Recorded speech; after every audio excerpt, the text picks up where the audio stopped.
Innovation obviously is what gives us the edge, right? Didn't Peter Drucker say business is only two things, innovation and marketing? So some folks that are listening thinking, okay, this is, home health care, this is senior care. Where does innovation come into play? So why don't you talk a little bit about how the importance of innovation, how that you've played a role in your business? So let me give it to you from two angles. I'll give it to you second with time, how it's applying in our business and give you some examples. But I'll tell you why I find it so important. It's a very personal story to me. I'm very fortunate, given the business that I've been in for 35 years.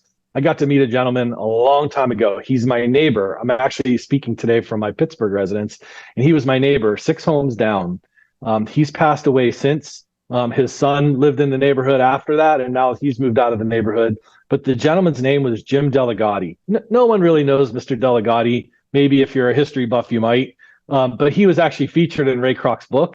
He was in the Founder movie with Michael Keaton. He was featured in the movie because Mr. Delegati was a McDonald's franchisee way back in the early 60s and late 60s. And what Mr. Delegati did was he started putting lettuce and special sauce and a second bun on the McDonald's cheeseburger. And Ray Kroc had a fit. He was not happy because the McDonald's cheeseburger was the franchise. That thing sold for 15 cents, and that was the business. And here he had a franchisee that was messing around with the franchise, if you will. Turns out Mr. Delegati invented the Big Mac. The most well-known, world-famous sandwich, the best sandwich sold in the world, was invented by a franchisee in the McDonald's system, not by McDonald's corporate. And I love to tell that story because first of all, I knew Mr. Delegati, but second, here we are talking about franchising and innovation. The innovation has to come from franchisees.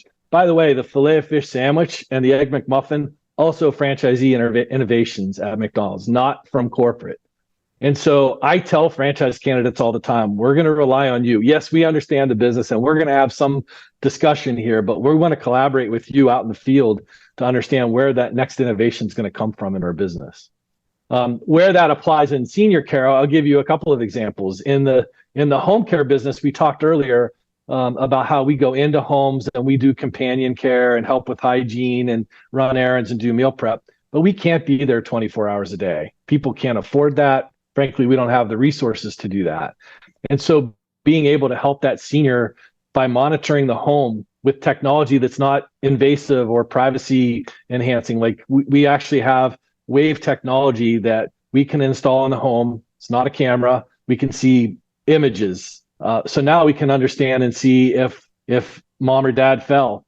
If mom or dad falls with this technology that we have, there's an alarm. They wait 30 seconds, then an alarm goes off. If mom or dad can't get up to reset that alarm, then 911's called, the agency's called, the caregiver's called. And so now mom and dad aren't going to lay there for hours and hours unable to get up.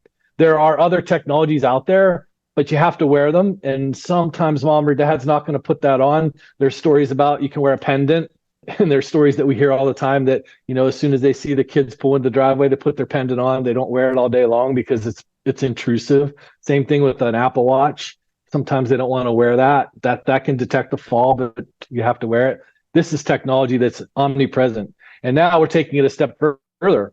There's actually technology now that measures gait and pace. So you can start to see if gait or pace is changing. And if that's starting to change, then there's a fall that could be coming imminently in 3 months or 2 months, and we can then give the heads up to the family. So that's the kind of technology that comes into senior care. Now we're there 24/7, and it's monitored 24/7.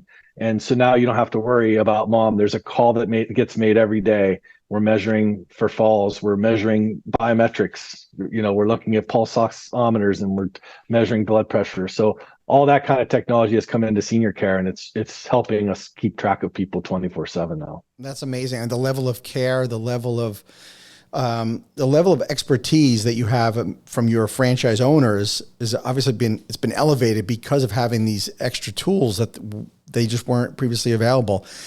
We always talk about, you always hear about how this, the baby boomer generation, of course, is going to allow for just this dramatic demand that we need for senior living. Can you talk a little bit about the industry? And you guys have obviously seen that there's this huge need, so you guys have hopped all over it. But talk to us a little bit about the industry and the opportunity for folks.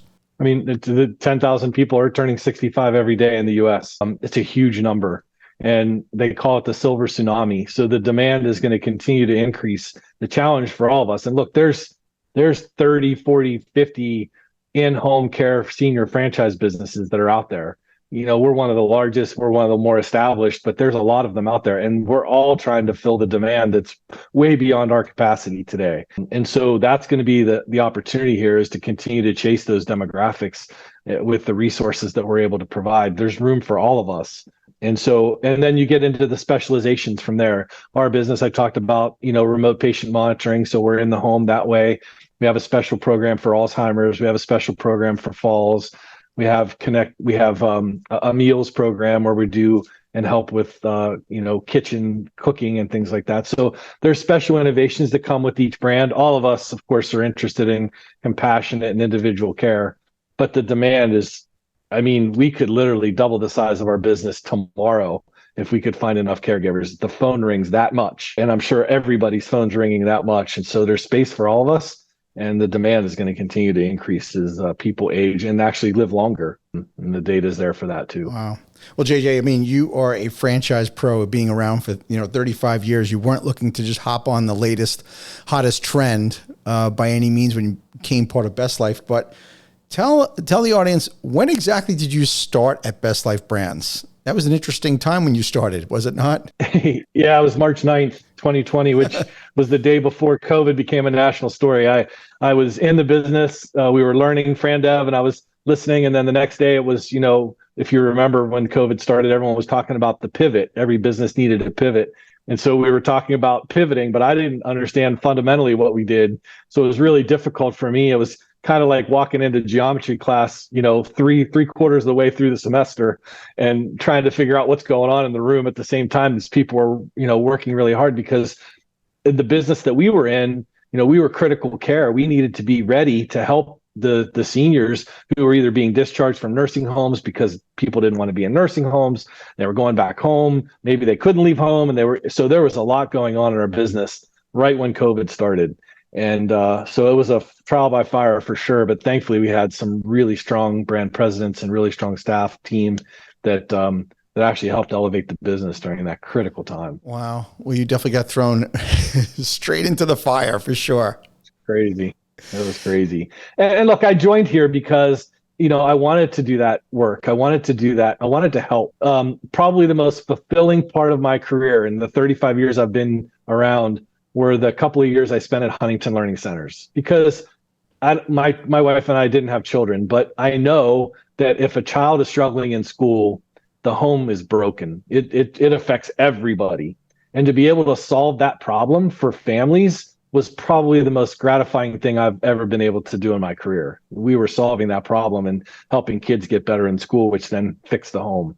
So same thing here. If a caregiver is having trouble with their senior parent, what do? They need care. I can't be there every day, so I need somebody to help me. Should I move them into a community? Should I do it from home? Can you monitor them more often? Solving that problem is a wonderful place to operate. Our franchisees are wonderful, caring people, and they love to help others. Most of them got into the business because, like you said, they knew the need was there because they had it themselves. And so that's why I joined. And then as soon as I joined, the need escalated because of COVID.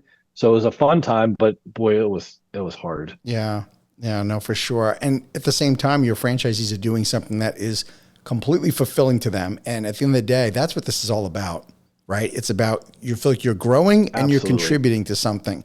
There's a million things that you can do just to make money, but there's only so many things you can do where you feel like you're really making a difference in people's lives. You said it so much better than I've ever been able to say it. And I talk about, look, everybody wakes up in the morning to go to work and they have a why. Everybody knows what their why is. Ours is super special. It's almost like a nonprofit. Like we're helping people and we're able to monetize that, but people don't do it for that reason. Eileen Huntington at Huntington Learning Center used to always say, if you help the kid learn, the money will come. And it's the same thing here. If you solve a problem for the family, you'll be paid for that finally, but it's really about helping the senior parent. And boy, our franchisees have that great mission every morning when they get up. It's very fulfilling. Yeah. Thank you for tuning into the Emerging Franchise Brands podcast.